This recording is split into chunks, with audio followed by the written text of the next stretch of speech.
What are you doing in my swamp?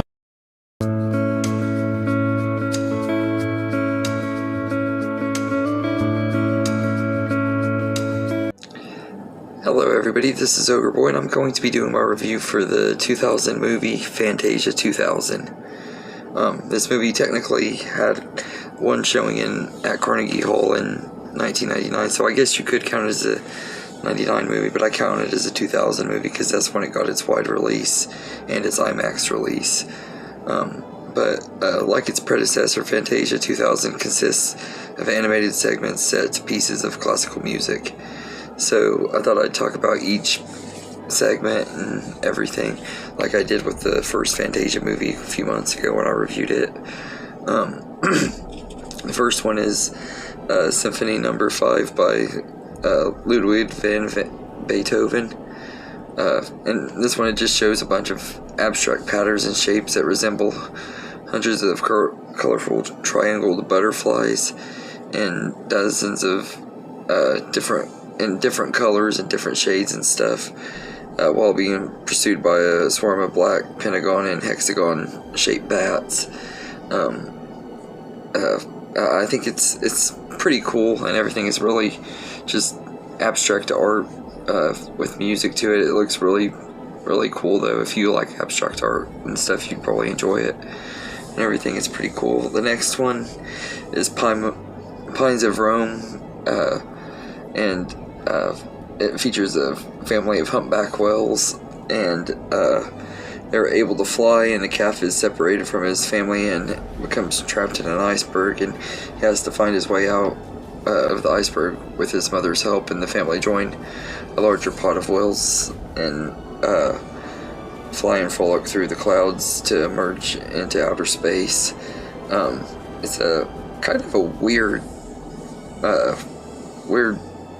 little short. Like I don't understand why they're going to outer space, but it was still really cool and everything. One of the most beautiful shorts in the whole movie to me. And then next is Rhapsody in Blue, and this one is set in New York City in the 1930s, and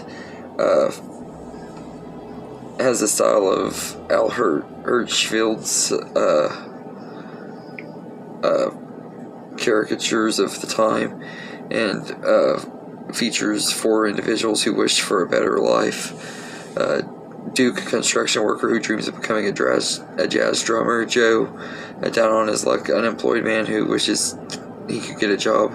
Rachel, a little girl who wants to spend time with her busy parents instead of being shuffled around by her governess. And John, a harried rich husband who longs for a simpler, more fun life. And the segment ends with all four getting their wish through stories that interact with each other's lives without them knowing it. It's a really fun little short and everything. I always enjoyed this part of the movie too. I enjoyed most of the ones in this one, just like I did with the first one, but some of them were better than others, but this one was a pretty fun one. Next is Piano Concert No. 2, Allegro Opus 102, and it's based on this one has the story that's based on the steadfast tense soldier, in which a broken soldier with one leg falls in love with a toy ballerina and protects her from an evil jack-in-the-box. It's a really fun short. It has really gorgeous animation that combines 2D animation with 3D animation.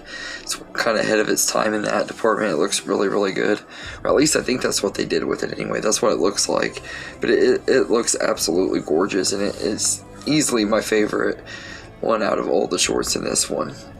And then the next one is the Carnival of Animals, which is a flock of flamingos trying to force one of their members who enjoys playing with yo-yos to engage in their regular routines instead of playing with his yo-yos. And that one has always just been a really fun one. As a kid, it used to make me laugh a lot and everything. I remember when I watched it in school, all the kids seemed to really like that part the best out of the whole movie, because it's just kind of funny watching this flamingo with this yo-yo and stuff. But it's a fun one. And then they bring back the Sorcerer's Apprentice from the first one with Mickey Mouse and everything. The short, I talked about it in my previous one. There's not a lot more I can say about it. It's a classic short and everything. But it was cool that they brought it back for this one. The next one is Pomp and Circumstance, Marches 1, 2, 3, and 4.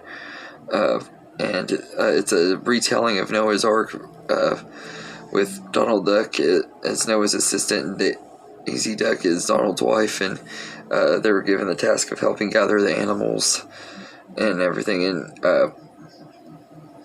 to the Ark, and misses and loses and get reunited from each other. They think that both of them think that the other got left behind before the flood started and everything, and by the end of it they get reunited. It's a really nice little story, but and everything. It's pretty cool segment and everything. Donald Duck's never been one of my favorite Disney characters, but as far as his little shorts go, this one's one of my favorites personally. And then the last one is the Firebird Suite, and that one, a sprite is awoken by her companion, an elk, and accidentally wakes a fiery spirit of destruction in a nearby volcano, who destroys the forest and seemingly the sprite. Although the sprite survives, and the elk encourages to restore the forest to its normal state. This is a really beautiful short, and it's a really good way to end the movie on and everything. The first Fantasia movie had a really dark ending with the Night on Bald Mountain segment.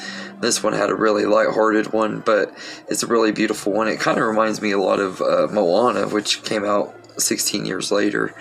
But I think it was pretty cool and everything. So all in all, I like all of the shorts in this. I don't think any of them are really that bad. And this movie is only an hour and 14 minutes, so it goes by really fast. It doesn't overstay its welcome and everything. You would think that it could feel slower with this just being music and animation and stuff, but I think it turned out really well and everything. And I personally wish that we would have gotten more Fantasia movies. I kind of hope that maybe in the next decade or two, maybe we'll end up getting another Fantasia movie, because I don't think we need a ton of them, but maybe have a few every 40, 50 years or so. That'd be kind of cool, just because of the fact that animation comes such a long way in between that time and everything. But this is a pretty cool one, and it has some celebrity guest hosts that are pretty cool and everything. One of them is Steve Martin, who's one of my favorite actors and comedians, and of course the great James Earl Jones and Angela Lansbury and Penn and Teller were even on here. So the celebrity hosts were kind of cool, although I kind of wish they would have just kept with the conductor introducing the shorts and stuff. But I think that this turned out pretty well, and it's a pretty good one. And as far as Disney sequels go, this is definitely among the best of them for sure. Might even be the best, and everything, because you could tell they really tried hard to do this respectfully of the original and stuff too, and everything. So it's a good one. So Fantasia 2000, I'd say I'd give it an A. It's a really enjoyable movie.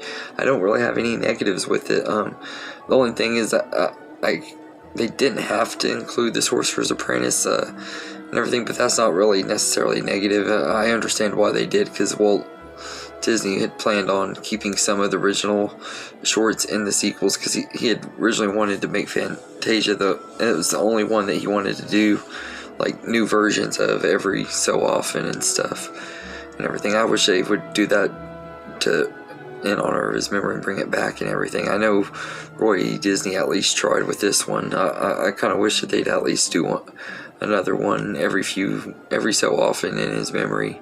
But I know Disney doesn't want to be associated with Walt Disney either. So, and some of it I can understand and stuff, but at the same time, like, he did build the company.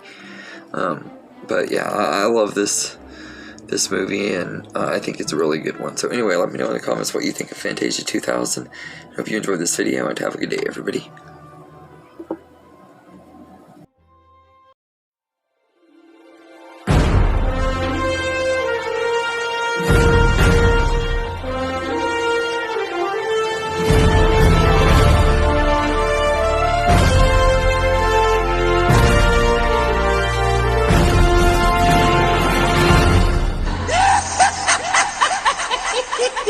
Ah!